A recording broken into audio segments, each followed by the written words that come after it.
Ying-Ying, this last weekend, 你剁手了吗? No, I did not. But given the amount that was spent on Alibaba's properties this year for Singles' Day, or China's Black Friday, and the biggest e-commerce shopping festival of the year, plenty of people did. 剁手, for those of you who don't know, literally means to chop off one's hands. It's an internet meme referring to the fact that shopping online has become so popular in China in recent years that many people cannot stop themselves from clicking and buying, to the point where they feel like they must chop off their own hands to stop doing further damage. And 剁手党 basically refers to this entire group of out-of-control shopaholics and has a funny but also sort of derogatory connotation. Yeah, it's also mostly directed at women, which is not cool because at least on Taobao, the 剁手党 are pretty evenly split between men and women at 47% versus 53%. And on platforms such as JD.com, which is known for good deals on consumer electronics, on last year's Singles' Day, over 2/3 of the buyers were male. That doesn't prevent popular media from vilifying women, though, and still spreading the perception that a man's got to watch his credit cards on Singles' Day, lest his wife or girlfriend 败家 or bankrupt the household. I know, so infuriating. But you must be confused by now. Why are wives and girlfriends involved in a day named Singles' Day? Isn't it for single people? In today's episode, we are going to explore Singles' Day, how it got started, why it has such mindshare in the world of China internet, how it went this year, and why, despite all the hype, we don't think it's a very accurate reflection of the state of the industry. The president's key economic team goes to China. After a whole night thinking, I say I still want to do it.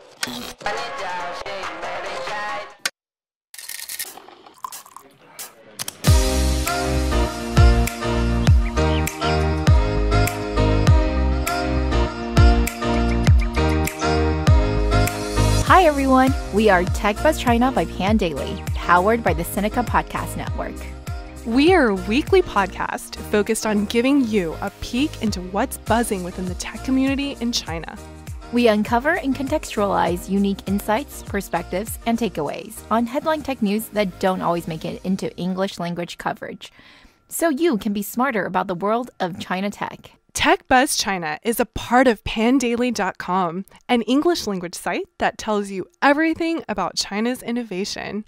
I am one of your two co-hosts, Ying-Ying Lu. And I'm your other co-host, Rui Ma. We'd like to give a shout out to our partners, Deal Street Asia and SubChina, the creator of the Sinica Podcast Network. In addition to TechBuzz, you can also find the Sinica Podcast, a weekly discussion of current affairs on China. You can also find New Voices, a podcast on women, as well as the new business-oriented China Econ Talk, and of course, the Caixin Sinica Business Brief from China's leading business magazine. Be sure to check these out. Thanks also to listeners Sherwin Zhang, David Wang, and Jang Han for writing in with detailed feedback. Remember, guys, if you enjoy listening to us, please take the time to leave us a rating or review on iTunes, Facebook, or wherever you get your podcast.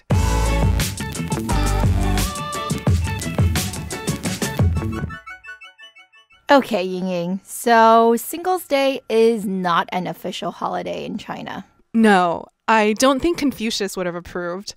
Almost every actual holiday in China revolves around the family, whether dead or alive.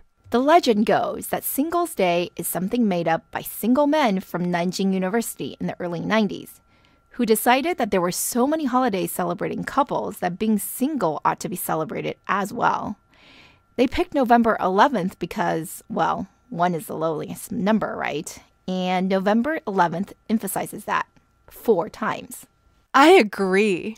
Singletons are invisible in culture, especially today where everything is so commercialized. It does make sense to target couples or families who might be spending more on gifts for each other. Oddly enough, though, November 11th also has special significance for couples, so lots of people choose to get married on this day too. But the primary association is still with singles, which is why it's still more popularly known in the West as Singles' Day.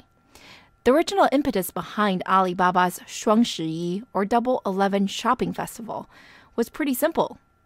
It was 2009, and the economy was still really crappy from the great financial crisis. Daniel Zhang Yong, had launched Singles Day primarily due to one need, to promote Tmall. Tmall, or Tianmao, if you'll remember, is Alibaba's B2C platform. It launched in 2008 and was still just known as Taobao merchants back then, to differentiate from the primarily C2C Taobao platform. The brands on Tmall were pretty small potatoes compared to the brands on there today. Daniel wanted a good excuse to increase exposure for Tmall, and he thought that a Chinese equivalent of Black Friday might do the trick. They picked November 11th because they thought it would be easy to remember. 4 ones. They didn't even really realize it was Singles Day. Anyway, Daniel reasoned it had to be in November because October in China has the national holiday Golden Week, and December you have Christmas, which isn't a major holiday in China, but already had some corresponding promotions. So it seemed much easier to just create something from scratch. And the holiday calendar is a blank in China for November. But I guess they did find out it was known to some Chinese millennials as Singles Day because the first tagline was, "Have nothing to do on Singles Day? Why not buy something to gift away?" I don't think that really stuck, though, because it's now really more of an excuse for single shopaholics to pamper themselves. But officially, the day is branded as a Double 11 shopping festival. We just think Singles Day is much more memorable than Double 11 in English. But realistically, all Chinese media refer to it as Double 11. So now you know, it's not for single people. It's just a shopping holiday. But back to why they picked this date, though. Daniel reasoned that November was also a good time to sell people stuff because it's when deep autumn is transitioning into winter and people need to buy lots of seasonal goods, things like heavier coats and blankets and slippers. Well, it clearly worked because even in the very experimental first year, in which only 27 brands participated, sales reached 50 million RMB. That's about $7 million.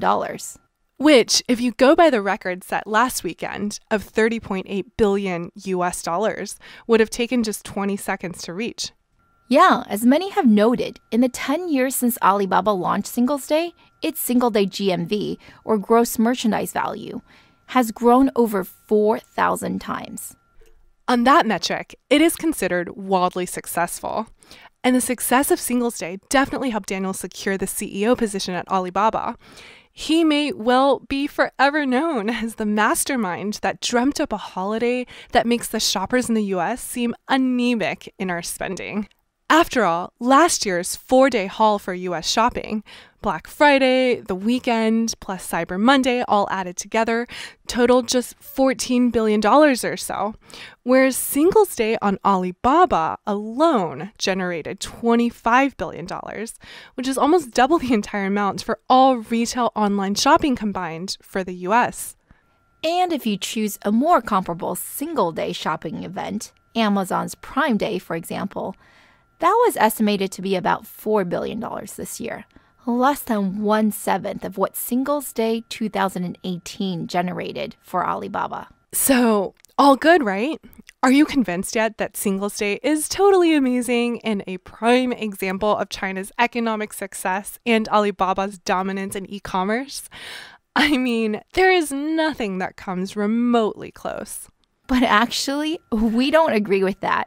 While the headline number is easy to report, and indeed it's mind-blowingly large, it doesn't tell the full story. Yeah, first of all, many of our friends agree. For example, Tim Colpin at Bloomberg, who wrote a scathing opinion piece that called Singles Day the single most meaningless shopping event.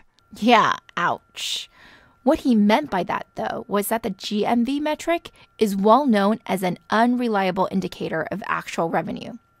GMV is merely the volume of transactions that pass through the platform, not how much money Alibaba or actually any of the other e-commerce platforms made. Especially for this so-called holiday Singles Day that requires so much promotion and discounts, it gets even murkier than during normal periods on how to measure revenue. There are lots of special deals that are run to entice merchants, not just shoppers. You call them special deals. I call them forced cooperations. It's been long reported, although of course never officially confirmed, that Alibaba has been guilty of forcing merchants to be exclusive with them for Singles' Day promotions. It's usually JD that complains, but this year, Colin Huang of Pinduoduo made these accusations in his WeChat moments too. These things are really hard to prove, and as a merchant, there's really no reason to get involved and publicly denounce any of these big three platforms. You want to sell on them after all. But yeah, the point is, GMV is not only not correlated with revenue, it can be somewhat engineered. Also, I know lots of you might have seen the headlines that boasted about how Alibaba hit $10 billion in sales in just the first hour. And you're probably wondering, how did that happen? Is everyone just sitting on their laptops or phones waiting to place orders? Kind of like Burning Man? Kind of. First of all, this is the 10th year of the festival, so you'd literally have to be living under a rock to not know about it. Second, they drummed up extra celebrations for it beforehand. That's right. There's an excellent Business Insider article about the 4-hour gala that took place in Shanghai in the hours before the event. It was streamed online, and hundreds of millions of people watched it in anticipation. They had the usual pop stars and boy bands from China, but also international celebrities like Mariah Carey and Miranda Kerr, who was there to promote her newish beauty store on Tmall. So it was a really big celebration. I think the reporter's reaction was priceless. She was totally overwhelmed. She was like, this is Cirque du Soleil mixed up with Macy's Thanksgiving Parade, mixed up with who knows what else. It was probably just a normal large-scale Chinese gala, but for a foreigner, it seemed over the top and crazy, especially since Jack Ma himself did a bunch of stunts. For example, putting on makeup to promote the beauty vertical, which is historically one of Tmall's most popular segments. Meanwhile, though, as you're watching the celebrations, you could start preloading your shopping cart with discounts that can only be transacted on past midnight, which is why within the first 10 minutes, Alibaba had over $4 billion in sales, more than Amazon Prime Day. And the traffic graphs show it too. The peak number of users for Singles' Day usually happen just after midnight, again in the morning from 9 to 11 a.m., and also in the last hour of the day. And even though most of the headlines are focused on Alibaba, since they did, after all, invent the holiday out of thin air, other e-commerce platforms have been participating for a long time as well. Yeah, pretty much every major e-commerce platform participates in Singles' Day. Because why not? It's so easy to bandwagon. But you can never talk about revenues of this scale in China without talking about faked numbers. Not always by the platforms themselves, but sometimes also by the merchants. Now, Ying-Ying and I are not investigative journalists with resources to figure out the truth. But what we can tell you is that, yeah, there are lots of people online complaining of phantom orders, like their account was hacked or something, or special deals that they paid for and thought they should be receiving, but were contacted by customer service and requested to return them. I guess because that deal didn't actually exist, but the merchant wanted the number of orders to show up on their merchandise to build up credibility. I mean, it's better than some of the other tricks, which just include straight up fake purchases and paid reviews. That complaint about phantom orders, by the way, is mostly lodged against JD, not Alibaba, because of the different ways in which these platforms work. So Alibaba's Tmall is literally like a mall, where the merchants individually take care of their businesses, but using Alibaba's software, of course, and paying a fee for that, whether it be for advertising expenses or whatever else. JD's primary business is that it owns the inventory and sells it to consumers directly, so they can just fake all the numbers all at once. In fact, One researcher claimed that much of JD's own 618 shopping festival numbers were systematically faked. And actually, only 44% of orders placed were actually transacted and delivered. Yeah, did you notice that? There's a difference between orders placed and orders transacted. I think that's where you have to be careful too, because the e-commerce platforms are tricky about how they report this, but somehow it all seems to end up as GMV in English. One is 下单额, which is the volume of orders placed, and the other is 成交额, which is the volume of orders transacted. So placed orders can be a lot higher than transacted orders because along the way, you can cancel your order before payment. That's because when you press place order, it usually asks you how you want to pay, upon which you select a method of payment and then pay before your order is actually going to be considered transacted. Right. The e-commerce platforms like to fiddle with this one detail. But bright-eyed analysts usually catch them and they say, hey, these are not apples-to-apples comparisons. If we're comparing, for example, JD's order volume to Alibaba's transaction volume, this seems to be an almost annual controversy. Well, not only that, but GMV numbers, whether they be orders or transactions, don't include returns. Another reason why it's poorly correlated with actual realized revenue. In fact, you cannot return anything on November 11th itself. And people complained that on Monday, the day after the festival, the servers broke down trying to process returns. Taobao's server error pages for users trying to return their purchases actually became a trending search item. It's kind of ironic because the servers didn't crash during the day of. So why are they crashing now? That supposedly has never happened before. Now, neither of us are 剁手党 or shopaholics, so we don't have any personal experience, but there's plenty of folks on social media complaining that they bought so much stuff. There's no way they can even finish using it all before Singles Day 2019. In fact, state-owned media Xinhua reported that nearly 76% of male consumers regretted buying so much, and 71% of women as well. 83% of those surveyed said that they intend to consume more rationally in the future. Given that this came from state media, it is possible that the government thinks the rampant consumption is out of control, and they wanted to release these stats to reinforce their point. Stop buying so irresponsibly. Don't be a 剁手党. Not just state media. Plenty of other articles warn against 囤货, or stockpiling. Also, they noted, a lot of the so-called deals only appear cheap because the merchants have been steadily raising prices for several weeks prior, so as to give you as the shopper the impression of a discount. But actually, it's just a regularly priced item, or maybe even marked up from normal. Regrets and markups aside, though, the return frenzy, some folks speculate, could also be caused by merchants who use bots to put in fake orders so that their items could show up as bestsellers in time for Singles Day. Again, we are not forensic data scientists here, so we have no idea if that's true or not, but maybe Rui, the folks behind the Ma Fengwo fake review scandal we covered a few weeks ago, can do some investigative work. That's episode 27 for those of you who are just tuning in. Either way, you guys see the problem here.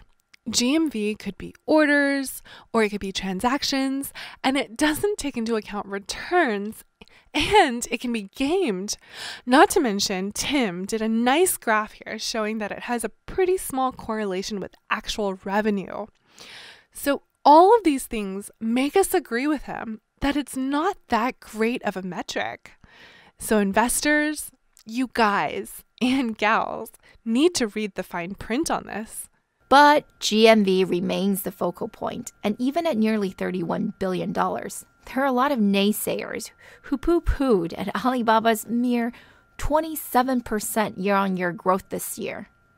That's because Singles Day revenue growth used to be much higher than that, like well over 50%. But obviously, as the number gets larger, it's going to become harder and harder to show the same percentage in growth. I don't personally see this as a big problem, but I agree with some of our friends who've written that one day, Alibaba's probably going to stop publishing these numbers in the same way as Apple just stopped publishing iPhone unit sales because, well, where's the drama in reporting a 10% or, God forbid, only a 5% growth rate? Okay, though, that's enough GMV bashing. In other respects, I do think Singles' Day is still a marvel of Chinese tech. After all, 1 billion packages got shipped, with the help of robots, of course. And JD, backed by Tencent, was able to use its mini program inside of WeChat to good effect, with over 237 million users and an order volume of over 36 times that of 2017. Order volume again. JD loves that metric, don't they? They also disclosed that the AI customer service chatbot they have got a lot more usage this year, with 90% of customer questions able to be resolved without any human intervention.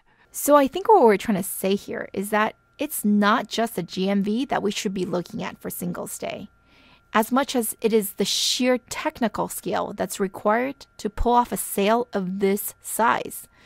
Logistics, customer service, your pre-sale gala, even just server reliability. It's a big undertaking. Right. And it's also a year where we saw Alibaba really get into integrating all of its group companies into the festival. Users didn't just have to purchase products. They could also purchase services. For example, videos on Youku, games on UC, movie tickets, digital music, travel packages, and so much more. And internationally, too, through its majority-owned e-commerce subsidiary, Lazada, which covers Southeast Asia. So, let's summarize for all the tech buzzers out there, shall we? What did we learn, Ying-Ying? Well, we learned that in terms of e-commerce sales, there is just no doubt that Singles' Day is the largest single-day shopping event in the world. It started 10 years ago online as a way to promote Tmall, but now it's pretty much joined in by all the e-commerce platforms and also now a lot of offline retail, which was actually highlighted this year, by the way, by Alibaba's CEO as one of their most important growth metrics. But still, almost $29 billion of that was from online, so this is still a primarily online thing. Anyway, we also learned that GMV, or gross merchandise value, the headline number that's usually reported, is not a good indicator of actual revenue. And it can, in fact, like anything else in China, be gamed. GMV can be misleading, or at least it's fair to say that it doesn't show the whole picture.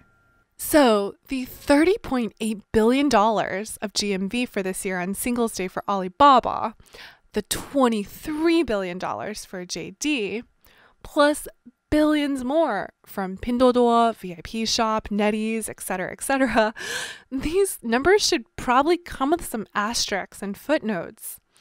But it's still an achievement, especially when you consider the massive marketing campaigns, the logistics, and the infrastructure that had to go into making all of this happen. In fact, that should probably be the bigger headline. Don't you think so, Ray? Probably. But you know what else I learned? I learned that Alibaba throws a really good party. So Alibaba, if you are listening, we're happy to podcast live from Singles' Day 2019 next year. Send us an invite.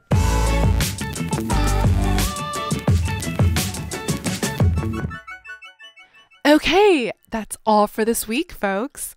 Thanks for listening. We really enjoyed putting this together as always, and we're always open to any comments or suggestions.